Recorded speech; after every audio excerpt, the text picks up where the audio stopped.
Subscribe करें और दबाएं बेल आइकन ताकि कोई खबर रह न जाए। और नाज़रीन आपको बताएं, दरिया चिनाब और मुलैका नदी नालों में आज से 10 जुलाई तक ऊंचे दर्जे के सैलाब की वार्निंग जारी कर दी गई। दरिया चिनाब में मुमकिन सैलाब से सियालकोट, गुजरात और वजीराबाद के इलाके मुतासर हो सकते हैं। मंडी बहाउद्दीन और हाफिजाबाद के इलाके भी मुमकिन सैलाब से मुतासर हो सकते हैं। कमिश्नर गुजरांवाला का कहना है कि सूरत हाल को मॉनिटर करने के लिए कमिश्नर दफ्तर में रीजनल कंट्रोल रूम कैंप किया गया। दरिया चिनाब से मुलैका इलाकों में फ्लड रिलीफ कैंप लगा दिए गए हैं।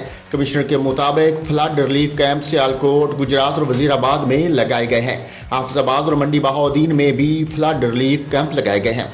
कमिश्नर गुजरांवाला का कहना है कि दरिया चिनाब के किनारे आबाद लोगों की नकल मकानी के लिए ऐलानात करा दिए हैं। गुजरांवाला रीजन में रेस्क्यू और दूसरे मुतल्लिका महकमों की छुट्टियां भी मनसूख कर दी गई हैं। पंजाब, खैबर पख्तूनख्वा और कश्मीर के बेशतर इलाके इस वक्त बारिश की लपेट में हैं, जबकि गिलगित बल्तिस्तान के कुछ इलाकों में भी बारिश का सिलसिला जारी है।